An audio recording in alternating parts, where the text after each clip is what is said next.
நம்முடைய அன்பு தலைவர் கலைஞரின் உயிரினும் மேலான அன்பு உடன்பிறப்புகளே, உங்கள் அத்தனை பேருக்கும் என்னுடைய வணக்கத்தை, நன்றியை தெரிவித்துக் கொள்கிறேன். இந்த தொகுதியிலே நம்முடைய வேட்பாளராக அண்ணன் தளபதி அவர்களுடைய வேட்பாளராக, திராவிட முன்னேற்ற கழகத்தின் வேட்பாளராக உங்கள் கரங்களிலே ஒப்படைக்கப்பட்டிருக்கக்கூடிய ஈஸ்வரப்பன் அவர்களுக்கு உதயசூரியன் சின்னத்திலே உங்களுடைய பொன்னான மேலான வாக்குகளை அளித்து அவரை வெற்றி பெற செய்ய வேண்டும் வேண்டும் வேண்டும் என்று உங்களை எல்லாம் வேண்டி கேட்டுக்கொள்கிறேன். நாம் மக்களை சந்தித்து வாக்குகள் கேட்கும் பொழுது, மக்களை சந்தித்து திராவிட முன்னேற்ற கழகத்திற்கு, உதயசூரியனுக்கு, திராவிட மாடல் ஆட்சிக்கு, நம்முடைய முதலமைச்சர் முத்துவேல் கருணாநிதி ஸ்டாலின் அவர்களுக்கு வாக்களிக்க வேண்டும் என்று கேட்கும் பொழுது தலை நிமிர்ந்து உரிமையோடு கேட்கிறோம். எங்களுக்கு வாக்களியுங்கள், தேர்தலிலே உங்களுக்கு நாங்கள் தந்திருக்கக்கூடிய வாக்குறுதிகளை எல்லாம் நிறைவேற்றி தந்திருக்கிறோம், அதனால் எங்களுக்கு வாக்களியுங்கள் என்று உங்களிடம் உரிமையோடு கேட்கிறோம். கூட்டணி இயக்கங்களை சார்ந்த சகோதரர்களுக்கு, சகோதரிகளுக்கு ஒரு வேண்டுகோள். நம்ம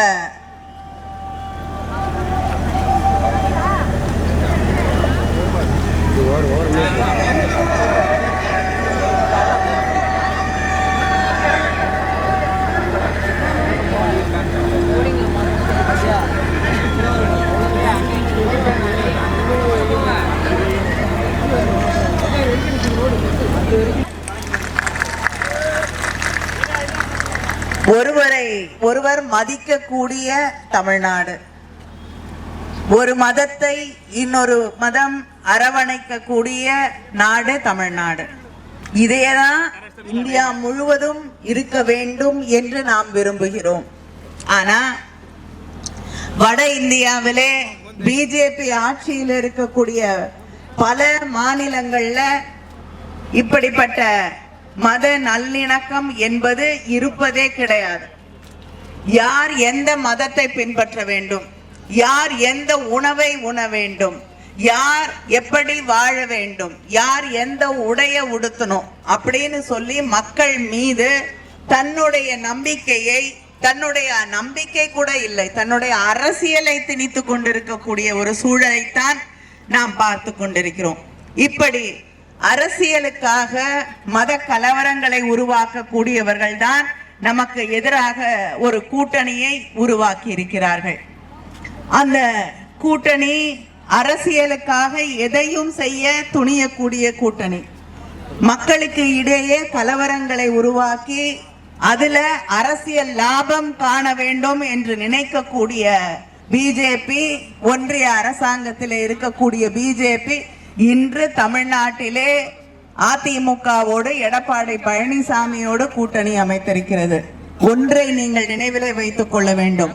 இதே பிஜேபி மணிப்பூர்ல அரசியலுக்காக மனக்கலவரங்களை அவர்கள் உருவாக்கினார்கள். இன்று வரை அந்த கலவரங்கள் அடக்கப்பட முடியவில்லை.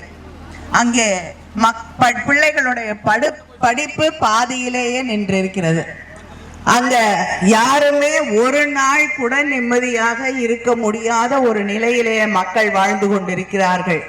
இப்படிப்பட்ட ஒரு நிலை இனிமேல எந்த மாநிலத்திற்கும் வரக்கூடாது என்ற அந்த எண்ணத்தோடு நாம் இந்த தேர்தலிலே வாக்களிக்க வேண்டும். தமிழ்நாட்டை நம்முடைய முதலமைச்சர் வைத்திருக்க நினைப்பக்கூடிய அமைதி பூங்காவாக, வளர்ச்சி பூங்காவாக, நம்முடைய இளைஞர்களுடைய எதிர்காலம் ஒரு சிறப்பான எதிர்காலம் இருக்கக்கூடிய ஒரு நாடாக, மாநிலமாக தமிழ்நாடு இருக்க வேண்டும் என்ற அந்த எண்ணத்தோடு இந்த தேர்தலிலே நாம் வாக்களிக்க வேண்டும். இந்த கூட்டத்திலே நம்முடைய சாதனைகளை எல்லாம் பட்டியலிட ஆரம்பித்தால் போய்கிட்டே இருக்கும்.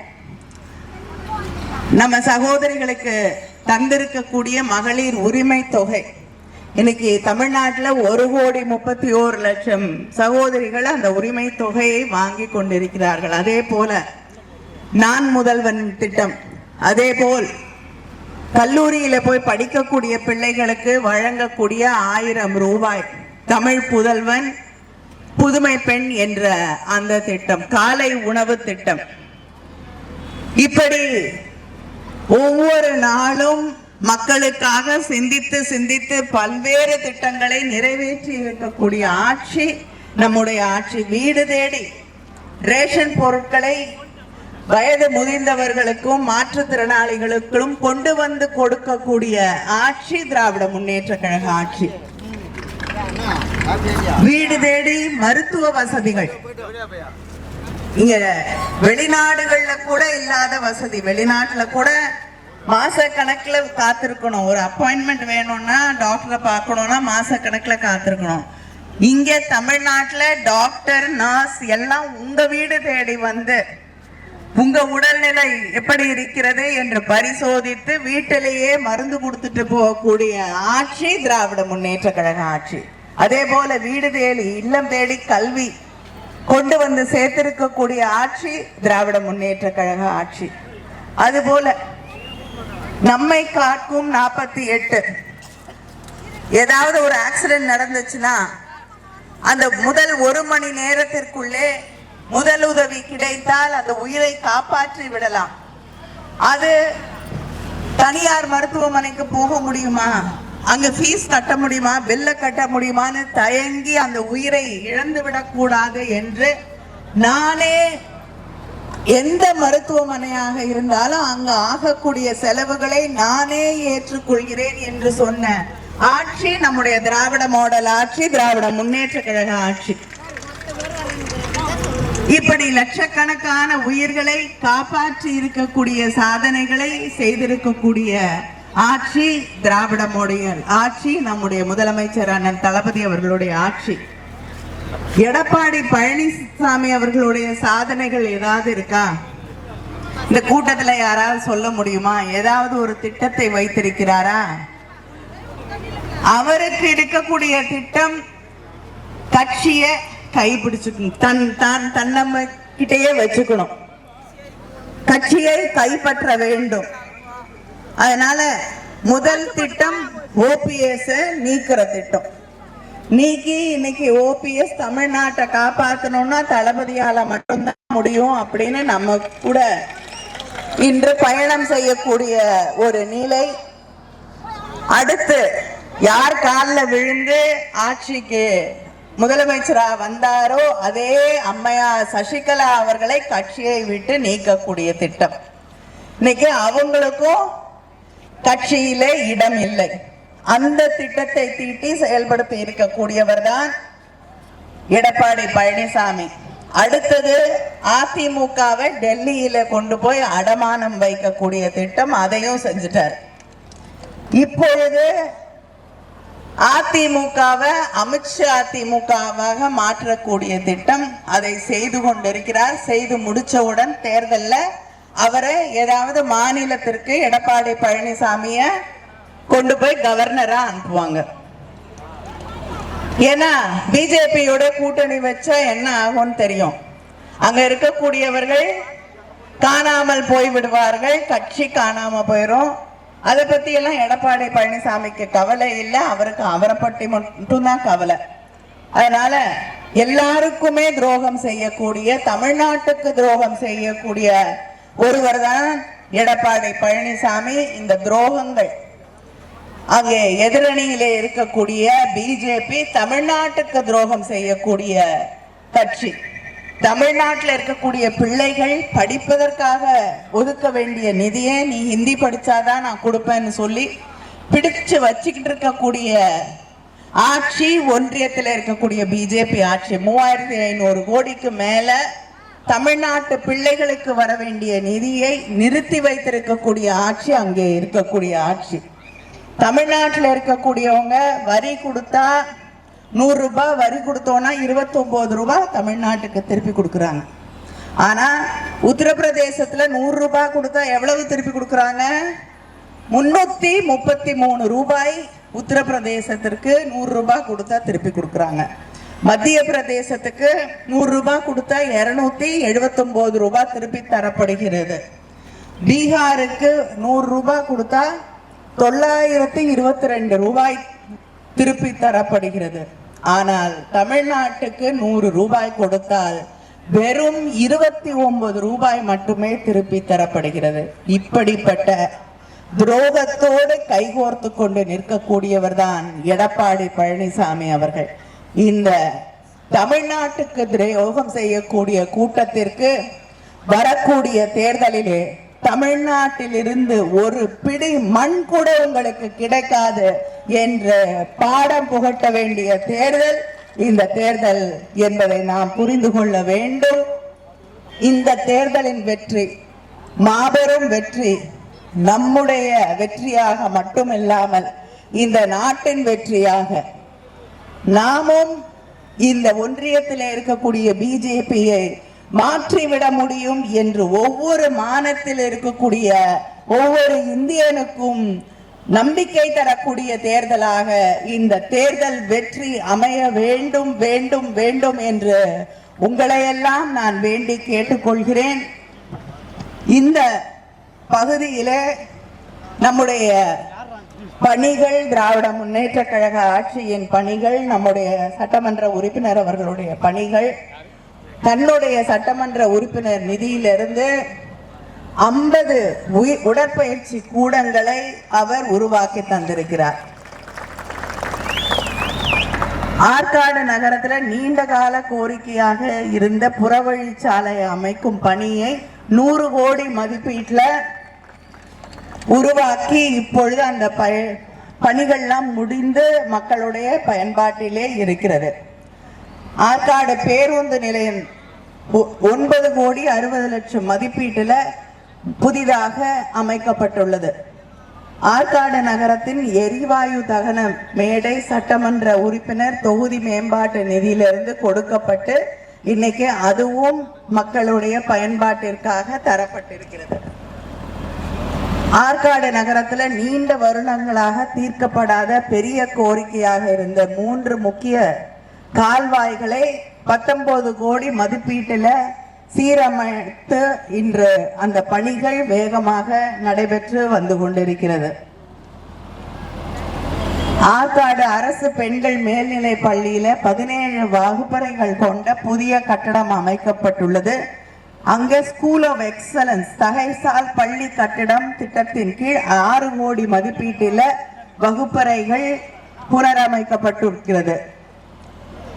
செய்யாறு 2 வழிச்சாலை 4 வழிச்சாலை 2 வழிச்சாலை 4 வழிச்சாலையாக அமைக்க நிதிகள் ஒதுக்கப்பட்டு தற்போது விரிவாக்க பணிகள் மேற்கொள்ளப்பட்டு வருகிறது. இது அத்தனையும் நம்முடைய ஆட்சியில செய்து முடிக்கப்பட்டிருக்கக்கூடிய பணிகள். அடுத்து நம்ம ஆட்சிக்கு வரப்போகிறோம். ஆட்சிக்கு வந்தவுடன் இந்த பகுதியில கலவையை தலைமையிடமாக கொண்டு புதிய கலவை ஊராட்சி ஒன்றியம் உருவாக்கப்படும். ஆற்காடு பகுதியில அனைத்து வசதிகளுடன் கூடிய இருபாலர் அரசு கலைக்கல்லூரி அமைக்கப்படும்.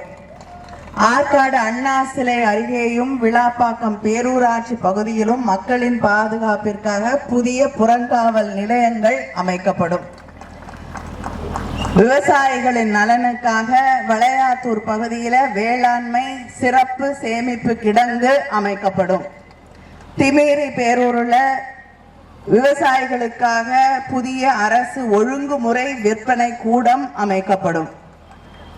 சுய உதவி குழுவில் இருக்கக்கூடிய பெண்கள் சொந்தமா தொழில் தொடங்க வேண்டும் என்று நினைத்தார்கள் என்றால் அவர்களுக்காக எந்தவித பிடித்தமும் இல்லாமல் உங்க இடம் இருந்தா கொடுங்க, நகை இருந்தா கொடுங்க அடமானமாக என்று கேட்காமல் அவர்களுக்கு 5 லட்சம் ரூபாய் வரை மானியத்துடனான கடன் வழங்கப்படும்.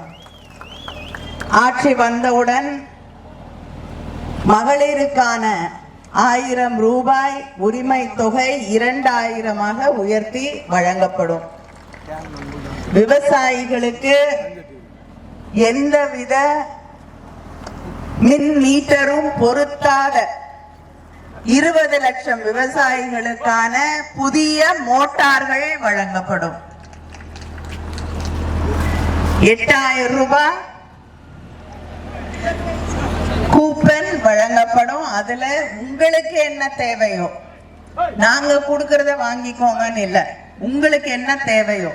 ஃப்ரிட்ஜ் கொடுக்கறேங்கிறாங்க, அது ஆட்சிக்கு வரதும் போறதில்ல, அவங்க கொடுக்கவும் மாட்டாங்க. ஆனா நாம் ஆட்சிக்கு வந்தவுடன் உங்க வீட்டுல ஃப்ரிட்ஜ் இருந்தா ஃப்ரிட்ஜ் கொடுத்தா வேஸ்ட் இல்லையா? அதனாலதான் முதலமைச்சர் அவர்கள் உங்களுக்கு என்ன தேவையோ, உங்களுக்கு ஃப்ரிட்ஜ் வேணுமா, கிரைண்டர் வேணுமா, மிக்சி வேணுமா, வாஷிங் மெஷின் வேணுமா, எதை வேணாலும் வாங்கிக்கோங்க என்று கூப்பன் தருகிறேன் என்று நம்முடைய முதலமைச்சர் அவர்கள் அறிவித்திருக்கிறார்கள். அதே போல கல்லூரியில படிக்கக்கூடிய நம்ம வீட்டு பிள்ளைகள் 1000 ரூபாய் வழங்கி கொண்டிருந்தார்கள். இப்பொழுது அவர்களுக்கு 1500 ரூபாய் வழங்கப்படும் என்று அறிவித்திருக்கிறார்கள். படிச்சுட்டு வேலை தேடக்கூடிய இளைஞர்களுக்கு 6 மாதத்திற்கு 1500 ரூபாய் அவர்களுக்கு வேலைக்கான பயிற்சி வழங்கப்படும். அதே நேரத்தில் இந்த 1500 ரூபாயும் அவர்களுக்காக வழங்கப்படும். இத்தனை உறுதியையும் வாக்குறுதியையும் நிறைவேற்றி, இது நீண்ட பட்டியல், அதனால அத்தனை வாக்குறுதிகளையும் நிறைவேற்றி தருவோம் என்ற உறுதியை நான் உங்களுக்கு வழங்குகிறேன். ஏனென்றால் திராவிட முன்னேற்ற கழகம் சொன்னால் செய்யும். அந்த நம்பிக்கை தமிழ்நாட்டில் இருக்கக்கூடிய அத்தனை பேருக்கும் இருக்கக்கூடிய ஒன்று.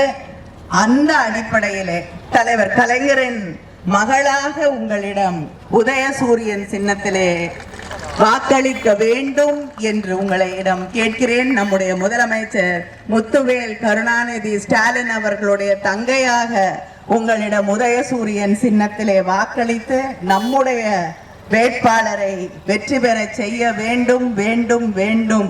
மறவாதீர்கள், உதயசூரியன் சின்னம் மறவாதீர்கள். உங்களுடைய வேட்பாளர் ஈஸ்வரப்பன் அவர்களுக்கு உதயசூரியன் சின்னத்திலே வாக்களித்து வெற்றி பெற செய்ய வேண்டும். நன்றி, நன்றி, நன்றி.